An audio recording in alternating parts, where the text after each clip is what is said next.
देखो सबसे पहले बबल सॉर्टिंग के अंदर एक बार पूरा समझ लेना आप लोग। देखो बबल सॉर्टिंग के अंदर हम लोग अलग अलग राउंड लेते हैं। तो मैंने लिखा राउंड i बराबर 1, मतलब एक राउंड के अंदर पूरा कंप्लीट सॉर्टिंग नहीं हो पाएगी।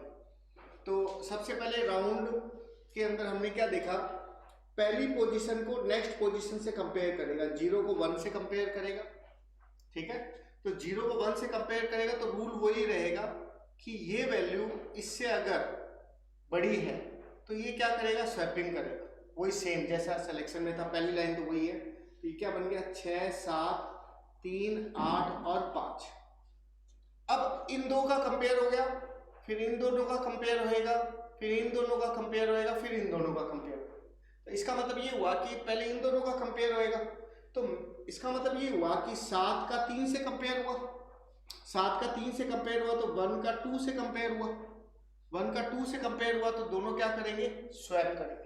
स्वैप करेंगे तो बनेगा 6 3 7 8 और 5।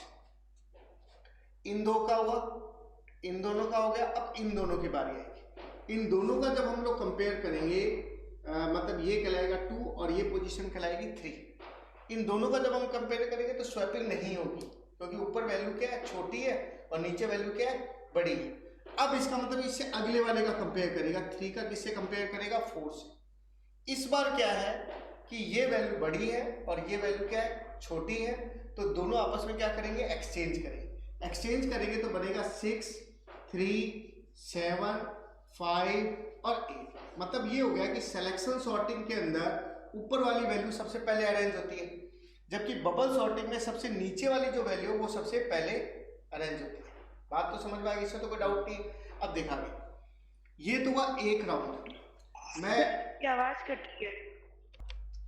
अब देखो आगे अगर अपने देखें तो ये तो था राउंड 1 i बराबर 1, और इसमें कंपेयर तुमने किसको किससे किया, 0 को 1 से, 1 को 2 से, 2 को 3 से और 3 को 4 से, इस तरह से आगे से। एक तरह से अगर आप इसको j मान ले तो ये आपका अगली वाली पोजीशन होगी, वो होगी j+।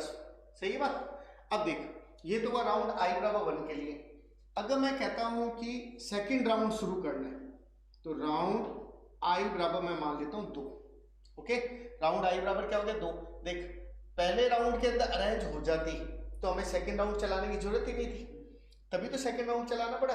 अब देखो इसका मतलब ये हुआ कि अगर मैं इसी वैल्यू को दोबारा लेता हूं, 6 3 7 5 8 ले लिया, जैसे इसको कंपेयर किया था ना दो को, सेम उसी तरह से इन दोनों को कंपेयर करेंगे, फिर इनसे अगले वाली, फिर इनसे अगले वाली। तो इन दोनों को अपने कंपेयर किया वापस से 0 को 1 से, जैसे इसके अंदर कंपेयर हुआ था, तो 3 का 6 से कंपेयर हुआ, वही सेम ऊपर बड़ी वैल्यू है तो 3 6 7 5 8। अब ये दो हो चुकी है कंपेयर, अब ये दोनों कंपेयर हुए 6 और 7, लेकिन इनका कोई मतलब नहीं है। तो इसका मतलब 1 और 2 का कोई मतलब नहीं निकला, तो 2 और 3 पोजीशन कंपेयर होगी। 2 और 3 पोजीशन जब कंपेयर होगी तो दोनों आपस में क्या कर लेगी, स्वैपिंग कर लेगी। इसका क्या बन जाएगा, 3 6 5 7 और 8। जब ये राउंड खत्म हुआ तो इसके अंदर ये दोनों वैल्यू कंपेयर होके अरेंज हो गई। जब ये राउंड खत्म हुआ तो इसमें ये कंप्लीट हो गया। राउंड वही सेम टू सेम, 0 का 1 से, 1 का 2 से, 2 का 3 से, वही सेम टू सेम हुआ। अब अगला राउंड देखो, अब मैंने लिया राउंड i बराबर 3, i बराबर 3 ले लिया। अब इसके अंदर देखो वही सेम 3 6 5 7 8, मतलब ये वाली वैल्यू उतार ली। कंपेयर वैसे वैसा करेंगे, पहले इन दोनों का कंपेयर करेंगे, 3 का 6 से कोई मतलब नहीं है, 6 का 5 से जैसे ही कंपेयर किया तो वही सेम वैल्यू क्या करेगी, स्वैप करेगी। स्वैप करेगी तो 3 5 6 7 और 8, 3 वैल्यू अरेंज हो। तो तुमने क्या देखा, पहली बार जो कंप्लीट हुआ तो उसमें n-1 की वैल्यू अरेंज होगी थी, दूसरी बार n-2 तक की वैल्यू अरेंज होगी, तीसरी बार n-3 तक की वैल्यू अरेंज होगी। एक बार कोडिंग बता देता हूं फिर वापस से देखेंगे ना।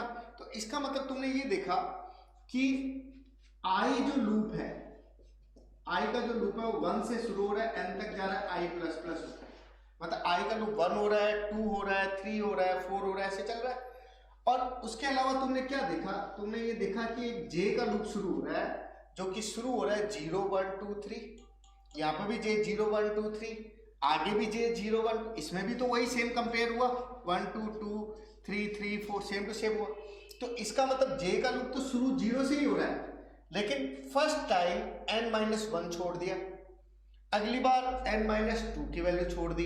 इसका मतलब जे का लूप जो है वो n-i तक चलेगा और जे क्या होगा प्लस n-i का मतलब क्यों, देखो i पहली बार 1 है तो 1 छोड़ दिया n-i, और i है कितना 1, अगली बार n-i कितना हो गया 2, अगली बार n-i कितना हो गया 3।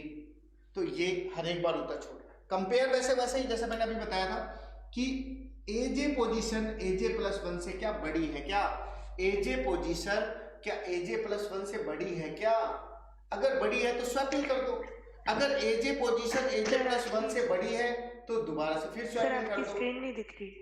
तो इसका मतलब क्या हुआ, अब देखो इसके अंदर अगर आपने देखा तो सबसे पहले 0 का 1 से कंपेयर हो रहा है, 1 का 2 से कंपेयर हो रहा है, 2 का किससे कंपेयर हो रहा है 3 से।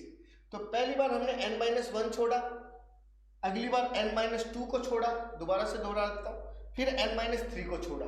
तो इसका मतलब लूप जो है वो 0 से तो शुरू होगा लेकिन n-i तक चलेगा।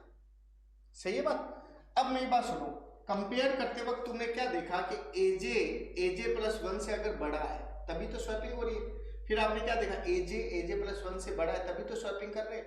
तो आपने क्या लिखा, आपने इसमें लिखा कि यदि एजे बड़ा है एजे प्लस 1 से तब स्वैपिंग करें, स्वैपिंग कर दे। स्वैपिंग का तरीका वही, टैन बराबर एजे के बदले क्या आ जाएगा एजे प्लस 1, और एजे प्लस 1 के बदले क्या आ जाएगा टैन। समझ गए बात को, कोई डाउट इसमें?